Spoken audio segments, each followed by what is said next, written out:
All right, so today we're going to cover the first measure in the way of the conscious creator.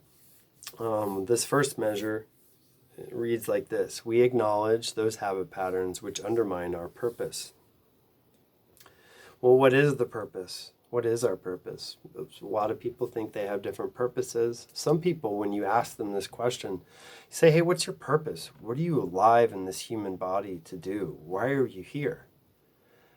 And oftentimes when you ask someone that question, they really are taken back. They don't know the answer. They don't really know what their purpose is.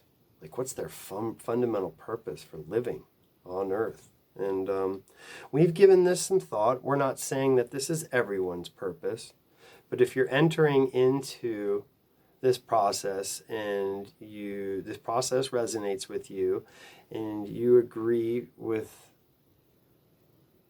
our perspective on this, well, then this purpose is adequate for you. It's a basic purpose that everyone in conscious creators can get behind and say, you know what? My purpose is to fulfill these fundamental human needs and guide others with a desire and willingness to do the same.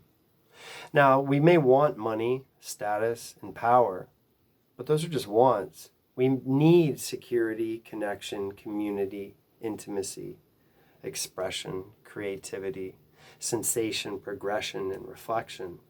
These are fundamental needs that lead to wholeness and joy.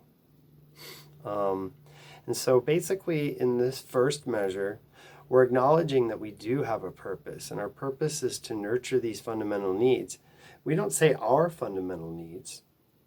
We're living at a time on the planet right now where we can't be so uniquely focused just on our own wants and needs. What we learn in conscious creators is that when we fulfill fundamental human needs as they exist in the world, in this present moment, what usually happens is there's a symbiotic relationship that takes place. As we fulfill a need within us, we teach others to fulfill that same need. Or when we go external and we nurture a need in the community or with other people, we find that that need within us is also fulfilled simultaneously. So we don't say our primary purpose is to fulfill our fundamental needs. It's just to fulfill fundamental needs as they are presented to us. And we gain insight as to the specific ways that we can go about fulfilling these fundamental needs and fulfilling our purpose by cultivating this relationship with conscious awareness and gaining intuitive insights and learning to be able to recognize these these spiritual insights and then act upon them. But that comes later down the process.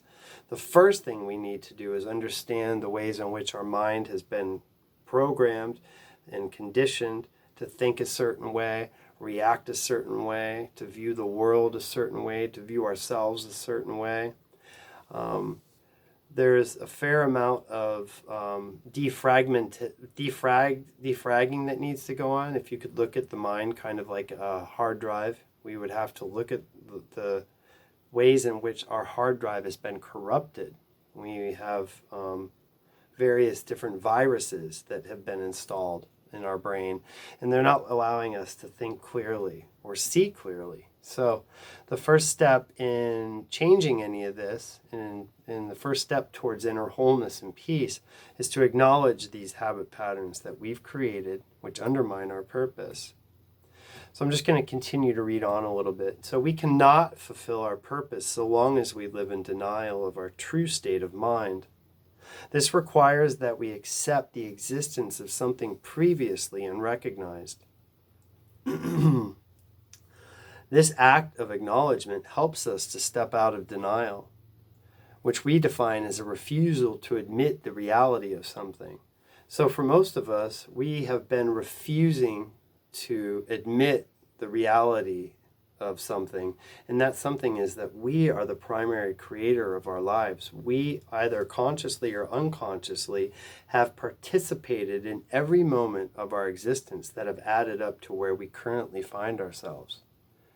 Our feet did not drag us into dark alleys and fateful confrontations with others. It was always our mind that was commanding our bodies to take these actions. But for most of us, Our minds are basically run off of unconscious and automatic habitual patterns of thinking and action. These patterns are so automatic, just like a car that you've been driving with cruise control, or an airplane that's on autopilot. It's just unthinking. There's no conscious choice or conscious decision that's been going into a lot of the moments that we've been creating. And so those moments have added up to a life of unfulfillment, and a life of frustration, and a life of inadequacy for many. So, and I'm going to read a little bit more. This is read at the beginning of every Conscious Creators meeting, or I'm sorry, at the end. It's called In Our Experience. When we acknowledge our role as the primary creator of our lives, we begin paving a path of liberation from the unconscious creator within. This marks a turning away from the destructive force of denial, facilitating a new connection to our living experience. Engaging our process avails a newfound ability to create life-affirming experiences. This requires desire, willingness, and perhaps most importantly, patience. Please remember that our self-defeating habit patterns did not appear overnight. They manifested slowly over decades. Some may pass along quickly, while others may take months or even years to no longer undermine our purpose. So this is really important, because basically what we're saying here is that we are the primary creator of our lives. We've been creating most of our experiences off of these ingrained and automatic patterns of thinking. And these habit patterns are very ingrained, and they manifested slowly over decades. And that it's going to take a conscious and consistent effort in order to override these habit patterns and create new patterns that support fulfillment and support our purpose of helping to fulfill needs on the planet. And so that is the purpose of the first step. And all this begins with the simple acknowledgement that we have created survival patterns in our brain, and those survival patterns are run off of fear. And when we're running off of fear, we have we become obsessed with trying to control things, whether it's trying to control the way we feel, or our running thoughts, or our relationships with others, or the drugs that we're obsessed over, or the materials that we're trying to accumulate, everything. So when we are in fear, we become obsessed with control. And when we're in a state of fearfulness and controlling, it's very, very, very difficult to tap into what we call conscious awareness, to tap into a spiritual perspective, a perspective beyond self that can help us by giving us conscious insights and guiding us along our way. So for many of us, we've conditioned ourselves to the point that there's no more curiosity, there's no more possibility in the moments that we're experiencing. We are consistently projecting what we believe about reality and what we believe about ourselves onto these moments. And we are basically, when we project our accepted identity onto these realities, it makes it very, very difficult to accept any kind of new possibilities, let alone create new possibilities. And after a while, this lack of newness and this lack of possibility depletes our dopamine and serotonin reward centers in our brain. We have an increase in fear and anxiety. And then we just spend most of our days trying to numb out or escape the way that we feel and the way that we think. And this is the progressive nature of addiction. They say that, from the recovery community, and they say, our disease is always progressing. It's always getting worse, never better. And what we find in Conscious Creators is that the external mechanisms that we are using in order to self-medicate, whether those be drugs and alcohol or addiction or gambling, those become more, those become increasingly more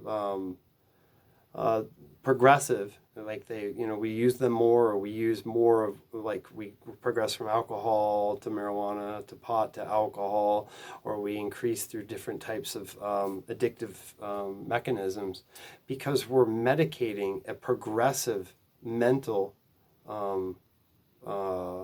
state of mind. So our habit patterns are becoming more and more ingrained. We're becoming more and more fearful. We're becoming more and more sure of our idea of life, which frankly is uncomfortable and sucks and makes us feel defeated and irrelevant. So our idea of things are literally killing us, and they are progressive, and we become more and more certain of them as we progress through life. And so, of course, the drugs and the alcohol and the external mechanisms that we're going to use to self-medicate that are also going to progress. But the external progression of addiction is only the effect. What's causing it is the progression of these unconscious habit patterns. And so the purpose of our first measure is just to acknowledge that we've created these habit patterns and that they interfere with our purpose. And so I'm going to read through a habit pattern we define as a behavior, trait, tendency, or characteristic acquired through frequent repetition and psychological exposure. We have identified 3 types of habit patterns: action, feeling, and thought. Many habit patterns can be looked upon as survival patterns. They were created in direct response to situations that were often beyond our ability to reason. Many of our habit patterns may have served a purpose at one point, but we are on a different path now. So now what we're going to do is we're going to actually acknowledge these habit patterns. And what we've done is we've taken a whole bunch of different habit patterns, and we've simmered them down into 20 basic habit patterns that we've discovered are self-defeating, or habit patterns that undermine our ability to fulfill those fundamental needs. And they are: number 1, being ungrateful and entitled; 2, rejecting love from others; 3, being judgmental or arrogant; 4, having unrealistic expectations of ourselves and others; 5, being passive or aggressive or passive-aggressive; 6, acting like a victim; 7, seeking external validation; 8, being emotionally unavailable; 9, regulating our emotions with addictive mechanisms; 10, creating insecure and unhealthy attachments; 11, fear of failure and rejection; 12, impatience with self and others; 13, neglecting healthy dreams and desires through procrastination; 14, taking the sacrifices and contributions of others for granted; 15, reacting to our experiences with either fear or anger; 16, taking kindness and generosity for granted; 17, living in denial of the truth; 18, close-minded and dismissive; 19, rejecting opportunities for growth and expansion; and 20, living in scarcity and financial insecurity. So these are the habit patterns that we found to be most debilitating and most common. I'm sure there's other ones out there. But these are our self-defeating habit patterns, and they support our core beliefs. Many of these habit patterns were created in response to past traumas and neglect. They reflect a sort of operating we developed to interface with an unconscious, fear-driven world. In a real sense, exposing this part of ourselves is essential to freeing our creative nature from the grip of fear and control. And I just want to share, I'm going to close this reading with just one part that I think is just really interesting. Okay.